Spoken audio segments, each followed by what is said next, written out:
Okay, now let's move on to the another example.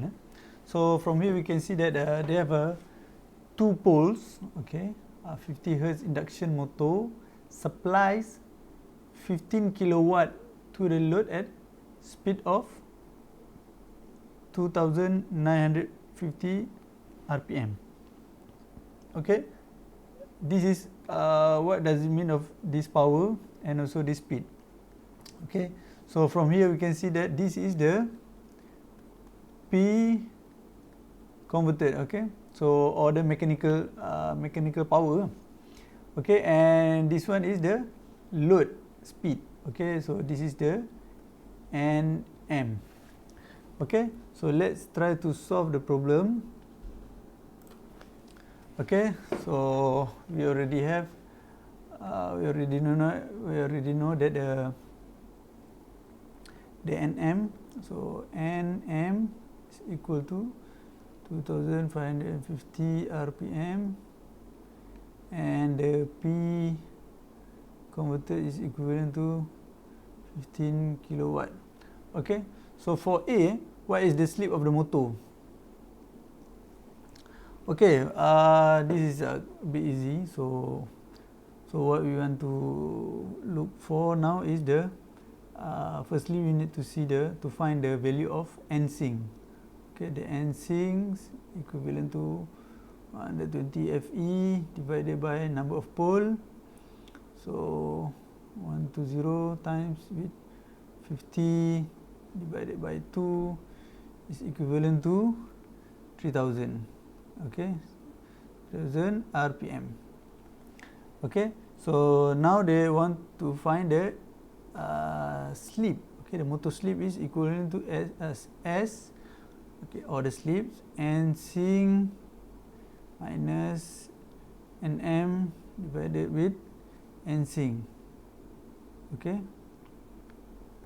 so from here is 3000 divided 2950 divided by 3000, and then the value is 0.0167 or is equivalent to 1.67%. Okay, so this is the slip for the question A. Okay, so the question B. So what is the induced torque in the motor in Newton meter of torque under this condition? So from the equation before, we know that the torque induced is not only in the PAG, it also is equivalent to P converted, okay, divided by angular velocity of motor. Okay, so this actually is given the information. So okay, so you write it here. So 15k divided by so this one you need to change to the angular velocity. So this one is 2950 times 2 pi divided by 60. Okay, so divide by 60. So then we will get 48.6 Newton meter of torque. Okay, this is T induced. Okay, so for C, what will the operating speed of the motor be if the torque is double? So from here, what we need to find is,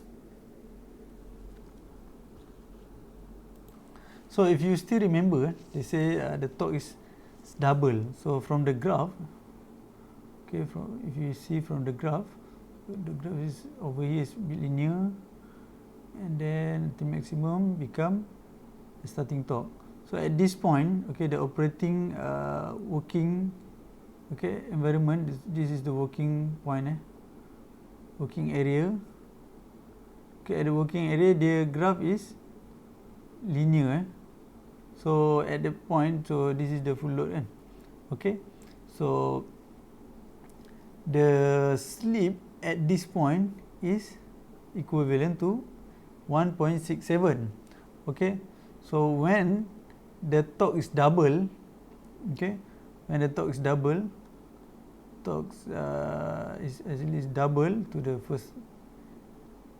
first one, okay, it also double the value of S, okay, the slip, it also double the value of S, okay. So from here we can get the new S is equivalent to the 3.33%, okay.